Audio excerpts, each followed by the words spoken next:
இவன் நெக்ஸ்ட்டு இந்த வீடியோவில் நம்ம என்ன பார்க்க போகிறோம்னா, இது எல்லாமே சாத்தியக்கூறுகள் இல்லைன்னு சொன்னான். என்ன சொன்னால், ஒரு எலிமெண்ட் வந்து இன்னொரு எலிமெண்ட்டை வெளியேற்றி அந்த இடத்த பிடிக்கிறது வந்து எல்லா இடத்துலையும் சாத்தியக்கூறு இல்லை. சில இடங்களில் இருக்குது, அது எங்கே சாத்தியக்கூறு இல்லைன்னு பார்க்கலாம். ரைட்டா?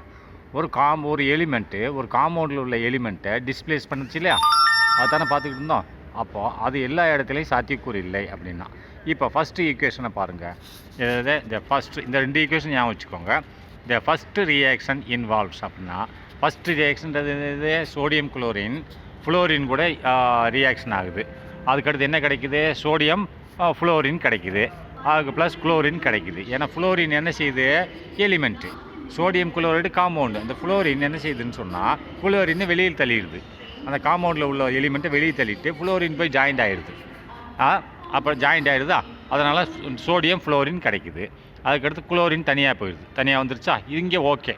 ஆனால் செகண்ட் ரியாக்ஷனில் என்ன சொல்கிறேன்னா, குளோரின் தனியாக இருக்குது, இது ஒரு எலிமெண்ட்டு. அது சோடியம் ஃப்ளோரின் இருக்குது. ரைட்டா? சோடியம் ஃப்ளோரின் இருக்குது செகண்ட் ஈக்குவேஷனில். ஆனால் குளோரின் எலிமெண்ட். இந்த குளோரின் என்ன செய்யுது? ஃப்ளோரின் வெளியில் தள்ளிடுது.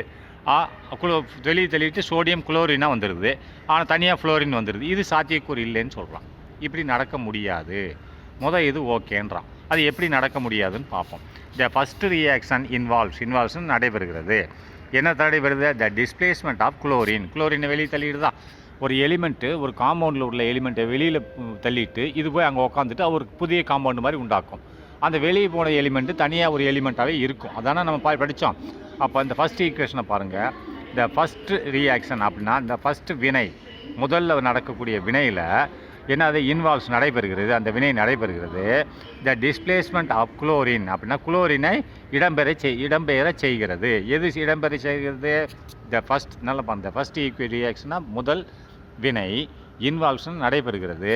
எவ்வாறு நடைபெறுது? The displacement of chlorine from NaCl. அப்போ சோடியம் குளோரினில் இருக்கக்கூடிய அந்த குளோரினை வெளியே தள்ளுகிறது. யாரால் வெளியே தள்ளப்படுகிறது? பை ஃப்ளோரின் வெளியேற்றிட்டு அங்கே போய் உக்காந்துக்கிறது. அப்போ உட்காந்து சோடியம் ஃப்ளோரின் ஆயிடுது. குளோரின் தனியாக வந்து எலிமெண்ட்டாக வந்து நிற்கிது. எலிமெண்ட்டாக ஃப்ளோரின் இருந்தது. இதெல்லாம் ரியாக்டன்ட் எலிமெண்ட். லெஃப்ட் சைடில் உள்ளதெல்லாம் செயல் புரியும், ரைட் சைடில் உள்ளது அது செயல் புரிஞ்சு வந்த பலன்கள். ரைட்டா? இது ஓகேன்றான்.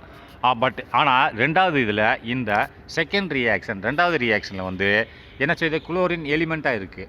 அப்போ சோடியம் ஃப்ளோரின் வந்து காம்பவுண்டாக இருக்குது. இப்போ அது ரூல்ஸ் பிரகாரம் குளோரின் போய் ஃப்ளோரின் வெளியே தள்ளிட்டு என்னது அங்கே போய் உட்காரணும். ஆனால் உட்கார முடியாதுன்றான். எப்படின்னு பார்ப்போமா? எப்படின்னு பாருங்கள். இந்த செகண்ட் ரியாக்ஷன் குளோரின் டிஸ்பிளேஸ்னால் குளோரின் போய் எதை? ஃப்ளோரினை வெளியேற்றுது. எங்கேருந்து? ஃப்ரம் சோடியம் ஃப்ளோரின் NaFலேருந்து சோடியம் ஃப்ளோரின்லேருந்து குளோரின் செகண்ட் ரியாக்ஷனில் ஃப்ளோரினை வெளியேற்றுது. Out of this two reaction அப்படின்னு வச்சுக்கிடுவோம். Out of this two reaction, இந்த ரெண்டு ரியாக்ஷன்லேயும் நல்லா பாருங்கள். அவுட் ஆஃப் தீஸ் டூ இந்த ரெண்டுலேயும் த second reaction will not occur. ரெண்டாவது ரியாக்ஷன் செய்ய முடியாது, நடக்காது. அது சும்மா செஞ்சு காமிச்சிருக்கேன், ஆனால் நடக்காதுன்னு சொல்கிறான். ஏன்னு சொன்னால், because fluorine is more active than chlorine அப்படின்றான். இங்கே பாருங்கள், ஃப்ளோரின் எதில் இருக்குது? சோடியத்தில் இருக்குது. குளோரின் வந்து தனியாக இருக்குது. இந்த தனியாக உள்ள எலிமெண்ட்டு தான் அந்த காம்பவுண்டில் உள்ள எலிமெண்ட்டை வெளியேற்றணும். ஆனால் இங்கே நடைபெறாதுன்னு சொல்கிறான். ஏன்னா ஃப்ளோரின் வந்து ரொம்ப ஆக்டிவாக இருக்கும். அதை விட குளோரினை விட ஆக்டிவாக இருக்கும். அதனால் ஃப்ளோரினை வெளியே தள்ள முடியாது. அதனால் இந்த ரெண்டாவது ஈக்குவேஷன் சாத்தியக்கூறு இல்லை, இது தவறு அப்படின்னு சொல்கிறான். ஏன்? அது என்ன? ஆக்டிவ்னா அதனோட பவர் ஜாஸ்தி, ஃப்ளோரினோட பவர் ஜாஸ்தி, ஆனால் குளோரினோட பவர் கம்மி. அப்போ இதில் பார்த்தீங்கன்னா ஃப்ளோரினோட பவர் ஜாஸ்தி, குளோரினோட பவர் கம்மி. அதனால் குளோரின் தள்ளிடுச்சு. அப்போ ரெண்டாவது ஈக்குவேஷன் குளோரினோட பவர் கம்மி, ஃப்ளோரினோட பவர் ஜாஸ்தி. இது தள்ள முடியாது. இந்த ஈக்குவேஷன் தப்புன்றான். அதான் after this two equation the second reaction ரெண்டாவது வினையில் வந்து வில் நாட் அக்கர். அது நடைபெறாது. பிகாஸ் ஏனென்றால் fluorine is more active than chlorine. ஃப்ளோரினோட செயல்பாடுகள் அதிகமாக இருக்கும். குளோரினை விட ஃப்ளோரினோட செயல்பாடுகள் அதிகமாக இருக்கும். அண்ட் ஆக்குபைஸ் அந்த ஆக்குபேஷனை வைத்திருக்கிறது தன் நிலைமையை எங்கே? இந்த upper position of the periodic டேபிளில் வந்து மேலே இருக்குது. மேலே உள்ளதெல்லாம் ஆக்டிவ் அதிகமாக உள்ளது, கீழே உள்ளதெல்லாம் ஆக்டிவ் கம்மியாக உள்ளதுன்னு சொல்கிறான். And occupies the upper position. அப்போ மேலே இடத்துல இருக்குது, மேலேனா பீரியாடிக் டேபிள் மேலே இருக்குது ஃப்ளோரின், இது குளோரின் வந்து கீழே இருக்குது. அப்போ இதனோட ஆக்டிவ் பவர் கம்மி, அதனால் இதை வந்து இது குளோரின் வந்து ஃப்ளோரினை இடம்பெயர செய்ய முடியாது அப்படிங்கிறான். அண்ட் ஆக்குபைஸ் எது ஆக்குபை பண்ணியிருக்கு, ஃப்ளோரின் வந்து ஆக்குபை பண்ணியிருக்கு அப்பர் பொசிஷன் இந்த பீரியாடிக் டேபிளில் மேலே வந்து பங்கு வச்சிருக்கு. ஸோ ஆகவே டிஸ்பிளேஸ்மெண்ட் ரியாக்ஷன்னா இடம்பெயர செய்யும் செயல்பாடுகள், வினைகள், இடம்பெற செய்யும் வினைகள், the activity of the element and the relative position in the periodic table are the key factors to determine the feasibility of the reaction அப்படிங்கிறான். அப்படின்னு என்னென்னா, இந்த மாதிரி இடம்பெயர செய்கிறது வந்து ஒரே ஒன்றை தான் சார்ந்து இருக்கிறது. யாருக்கு பவர் ஜாஸ்தியோ, எலிமெண்ட்டுக்கு பவர் ஜாஸ்தி தனியாக உள்ளதுன்னா அது காம்பவுண்டில் உள்ள எலிமெண்ட்டை இடம்பெயர செய்யணும்னா இந்த தனியாக உள்ள எலிமெண்ட்டோட பவர் ஜாஸ்தியாக இருக்கணும், இருந்தால் அதை இடம்பெயர செய்யலாம், இல்லைன்னா முடியாதுன்றான். அதுதான் சொல்ல வரான். ஸோ ஆகவே டிஸ்பிளேஸ்மெண்ட் ரியாக்ஷன் அப்படின்னா இடம்பெயர செய்யும் வினைகள் எவ்வாறாக இருக்கிறது, எவ்வாறாக இருக்குதுன்னா the activity of the element அப்படின்னா செயல்பாடுகள். அந்த எலிமெண்ட் இடம்பெயர செய்யுது இல்லையா, காம்பவுண்டில் உள்ள ஒரு எலிமெண்ட்டை, அதுதான் சொல்கிறோம். அந்த மாதிரி செயல்பாடுகள், the activity of the element, அந்த தனியாக உள்ள எலிமெண்ட்டோட செயல்பாடுகள், அண்ட் த ரிலேட்டிவ் பொசிஷன் இந்த பீரியாடிக் டேபிள், அது எப்படி நடைமுறைப்படுத்தணும்னா அந்த ரிலேட்டிவ் பொசிஷன் அதனோட இருப்பிடம் பீரியாடிக் டேபிளில் எங்கே இருக்குதுன்னு பார்க்கணும். பார்த்துட்டு மேலே இருந்துச்சு அப்படின்னு சொன்னால் அதுக்கு பவர் ஜாஸ்தி, அது கீழே உள்ளதை இடம்பெற செய்யலாம். ஆனால் கீழே இருந்துட்டு மேலே உள்ள பீரியாடிக் டேபிளில் மேலே உள்ள எலிமெண்ட்டை இடம்பெற செய்ய முடியாதுன்றான். அதுதான் சொல்கிறேன். த ஆக்டிவிட்டி ஆஃப் த எலிமெண்ட்னா அந்த எலிமெண்ட்டோட நடைமுறைகள் எதை சார்ந்து இருக்கின்றன, அந்த relative position in the periodic table அப்படின்னா அது எங்கே அமர்ந்திருக்கிறதோ பீரியாடிக் டேபிளில் அதை சார்ந்து தான் இருக்கிறது என்று சொல்கிறான். அஸ் த கீ ஃபேக்டர், அதுதான் முக்கிய காரணி. To determine the feasibility of the reaction அப்படின்னா டு டிட்டர்மைன் தீர்மானிக்கும். எதை ஃபீசிபிலிட்டிஸ்னா அதோட செயல்பாடுகள், டு டிட்டர்மைன் தீர்மானிக்கும். The feasibility of the reaction அப்படின்னா அதாவது ஃபீசிபிலிட்டினா செயல்முறைகளை தீர்மானிக்கும். அதாவது என்ன செயல்முறைகளை, த ரியாக்ஷன்னா வினை புரியும் செயல்முறைகளை அது அங்கே எங்கே பீரியாடிக் டேபிள் எந்த இடத்துல இருக்கோ அதுதான் தீர்மானிக்கும். அதிகமான பவரில் இருந்தால் கீழே உள்ள பவரில் உள்ள எலிமெண்ட்டை ரீப்ளேஸ்மெண்ட் பண்ணலாம், கம்மியான பவர் வந்து அதிகமான பவரில் ரீப்ளேஸ்மெண்ட் பண்ண முடியாது. ஏன்னு சொன்னால் இப்போது ஃபஸ்ட்டு ஈக்குவேஷனில் பார்த்தீங்க குளோரின் வந்து ஃப்ளோரினை விட அதிகமான இதில் இருக்குது, ரைட்டா, பவரில் இருக்குது. ஃப்ளோரினை விட அதிகமான பவரில் இருக்குது ஃபஸ்ட் ஈக்குவேஷனில். அது ஆக்சுவல் பீரியாடிக் டேபிளில் ஃப்ளோரின் மேலே இருக்குது, குளோரின் கீழே இருக்குது. அப்போ மேலே உள்ளது வந்து பவர் ஜாஸ்தி, கீழே உள்ளதுக்கு வந்து பவர் கம்மி. அப்போ மேலே உள்ளது தான் கீழே உள்ளதை ரீப்ளேஸ்மெண்ட் பண்ணணும். ஆனால் அதனால தான் ஃபஸ்ட் ஈக்குவேஷன் ஃப்ளோரின் வந்து குளோரினை ரீப்ளேஸ்மெண்ட் பண்ணிடுச்சு. ஆனால் செகண்ட் ஈக்குவேஷனில் ஃப்ளோரினை ரீப்ளேஸ் பண்ண முடியாது, இது அதை விட சக்தி கம்மி அப்படிங்கிறான். அதுதான் சொல்கிறான். The activity of the elements அதை முடிஞ்சிடுச்சா. நெக்ஸ்ட்டு மோர் ஆக்டிவ், நான் திரும்பி சொல்கிறேன் பாருங்கள். மோர் ஆக்டிவ் எலிமெண்ட் அப்படின்னா அதிகமாக செயல்படும் எலிமெண்ட் வந்து readily displays less active element, அது உடனடியாக இடம்பெற செய்துவிடும். கம்மியாக செயல்படும் எலிமெண்ட்டை உடனடியாக இடம்பெற செய்துவிடும். இது மோர் ஆக்டிவ், அதிகமாக செயல்படும் எலிமெண்ட்டு அது டிஸ்பிளேஸ்மெண்ட் பண்ணிடும். எதை, கம்மியாக செயல்படும் எலிமெண்ட்டை டிஸ்பிளேஸ்மெண்ட் பண்ணிடும். ஆனால் கம்மியாக செயல்படும் எலிமெண்ட் வந்து அதிகமாக செயல்படும் எலிமெண்ட்டை, காம்பவுண்டில் உள்ள எலிமெண்ட்டை டிஸ்பிளேஸ்மெண்ட் பண்ண முடியாது. அப்போ எது அதிகமாக செயல்படும் எது கம்மியாக செயல்படும்னா பார்க்கலாம். பீரியாடிக் டேபிளில் மேலே இருக்கிறது அதிகமாக செயல்படும், கீழே உள்ள கம்மியாக செயல்படும்னு சொல்கிறான். என்ன அதை தான் சொல்லலாம். மோர் ஆக்டிவ் எலிமெண்ட்ஸ், அதிகமாக செயல்படும் எலிமெண்ட்டுகள், தனிமங்கள், ரெடிலினா உடனடியாக, டிஸ்பிளேஸ்னு இடம்பெற செய்யும். எதை, லெஸ் ஆக்டிவ் எலிமெண்ட், கம்மியாக செயல்படும் எலிமெண்ட் தனிமங்களை உடனடியாக டிஸ்பிளேஸ் இடம்பெற செய்துவிடும். ஃப்ரம் தேர் அக்வசிக் சொல்யூஷன், அதாவது அக்வசிக் சொல்யூஷன் நீர் கரைசலிருந்து உடனடியாக வெளியேற்ற செய்துவிடும்ன்றான். அப்போ the activity series of some element is given below அப்படின்னா இதனோட நடைமுறைகள், ஆக்டிவிட்டினா நடைமுறைகள், செயல்முறைகள், அதனோட இது கீழ்கண்ட டேபிளில் கொடுக்கப்பட்டுள்ளது. ஆக்டிவிட்டி சீரியஸ்னால் வரிசை பிரகாரம் கொடுக்கப்பட்டுள்ளது கீழ்கண்ட டேபிள்னு சொல்கிறான். இப்போ பாருங்கள் லெஃப்ட் சைடில் என்ன டு ரிமெம்பர், அதை எப்படி நீங்கள் ஞாபகம் வச்சுக்கணும்னு அந்த மாதிரி உங்களுக்கு போட்டிருக்கான். இந்த தனிமங்களை பாருங்கள், இந்த இதை பாருங்கள், எலிமெண்ட்டை பாருங்கள். பொட்டாசியம், சோடியம், லித்தியம் 1 by 1 வருது. இது எப்படி இருக்குது? ஆக்டிவிட்டி சீரியஸில் இருக்குது, நடைமுறை சீரியஸில் இருக்கிறது.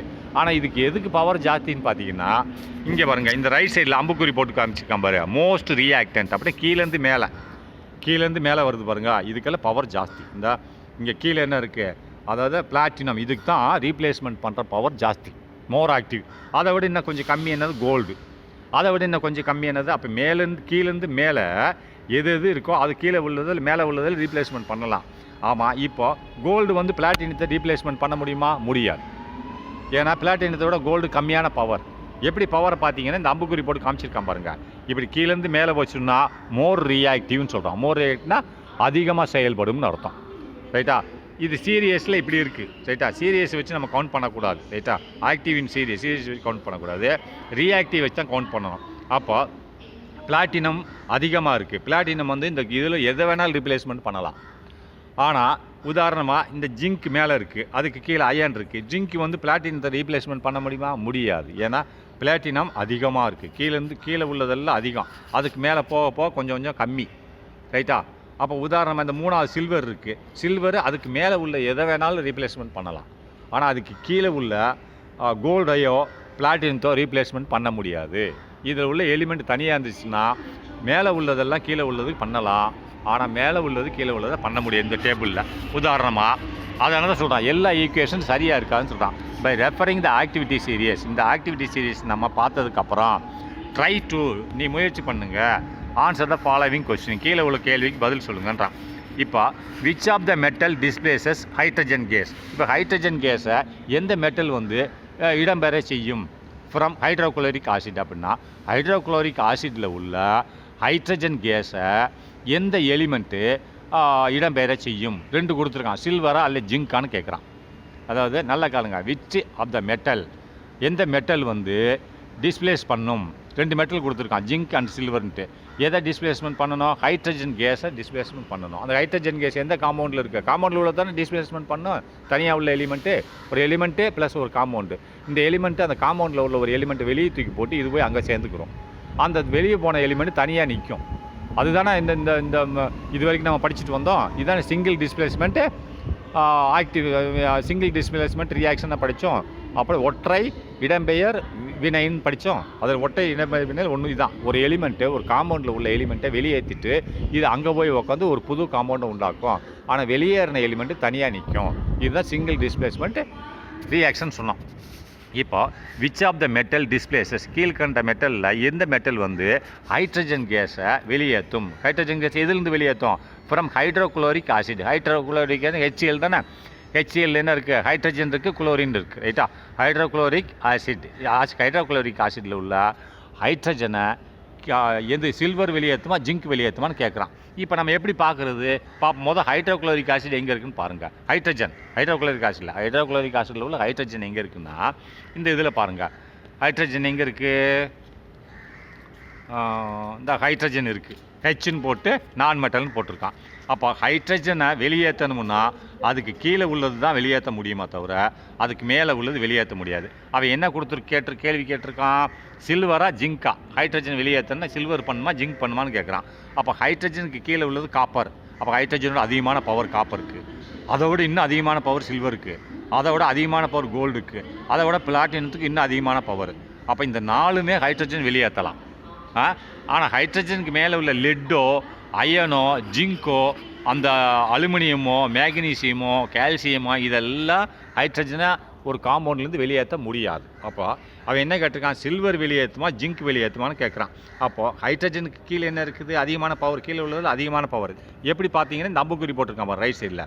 அப்போ கீழேருந்து மேலே போச்சுன்னா மோர் ஆக்டிவ்னு அர்த்தம். அப்போது எது வெளியேற்றும்? ஜிங்க்கு தான் சில்வர் தான் வெளியேற்றும். சில்வர் தான் ஹைட்ரஜன் அதிகமான பவர், ஜிங்க்கு கம்மியான பவர். சில்வர் வெளியேற்றிடும், ஆனால் ஜிங்க்குன்னு தான் வெளியேற்ற முடியாது. அதனால தான் எல்லா ஈக்குவேஷனும் சரியாக இருக்காதுன்னு சொல்கிறான். இப்போ ஒரு இது என்ன எடுத்துக்கிறோம், ஒரு activity. Take a 50 ml of toilet cleaning acid in a பீக்கர்னா ஒரு கோலையில். அப்போ ஒரு 50 ml உள்ள ஒரு டாய்லெட் கிளீன் பண்ணுற ஒரு லிக்விட் எடுத்துக்கோ அப்படிங்கிற, ஆசிட் எடுத்துக்கோன்றான். அதுக்கடுத்து என்ன சொல்கிறான்னு சொன்னால் place a small iron nail in it. அப்போ அதில் ஒரு அயன் இரும்பாலான ஒரு ஆணியை உள்ளே போடுங்க அப்படிங்கிறான். அண்ட் வெயிட் ஃபார் 10 minutes, 10 நிமிஷம் வெயிட் பண்ணுங்க. Observe what happen in the beaker. பீக்கர்னா அது அந்த அந்த அந்த அந்த குவளையில் என்ன ஆகுதுன்னு பாருங்கள் அப்படிங்கிறான். அதில் எடுத்து வச்சுருக்கீங்களா அந்த லெட்டின் க்ளீன் பண்ணுற ஆசிட்டை, அதில் இந்த அயனை போட்ட உடனே, இந்த நெய்யில் போட்ட உடனே அது என்ன ஆகுதுன்னு பாருங்கன்றான். To you recognise any change, அதில் ஏதாவது மாற்றம் ஏற்பட்டுருக்கான்னு பாருங்கள். அப்போ report your observation with the chemical equation. அப்படின்னா கீழ்கண்ட ஈக்குவேஷனில் நீங்கள் உங்கள் ரிப்போர்ட் எழுதுங்க. நீங்கள் வாட்டுக்கு உடனே ஆசிட்டு போய் கை வச்சு தொட்டுறாதீங்க, கை வெந்து போயிடும். ரைட்டா, செய்யணும்னு சொல்லி ட்ரை பண்ணாதீங்க. உங்கள் அம்மாவோட கேட்டுட்டு அது எல்லாம் ஆசிட்டு நீங்கள் வாட்டு லெட்டினில் உள்ள ஆசிட்டு போய் எடுத்துகிட்டு போய் கையை தொட்டு கை இதாக இருப்பார், பார்த்து உஷாராக செய்யணும். அம்மாவட்டே அப்பாட்டே கேட்டு செய்யுங்க. டபுள் டிஸ்பிளேஸ்மெண்ட் ரியாக்ஷன் அப்படின்னா இரட்டை இடம்பெயர்வு வினைகள். இது அடுத்ததில் பார்க்கலாம். பேட்டரி இதில் இல்லை.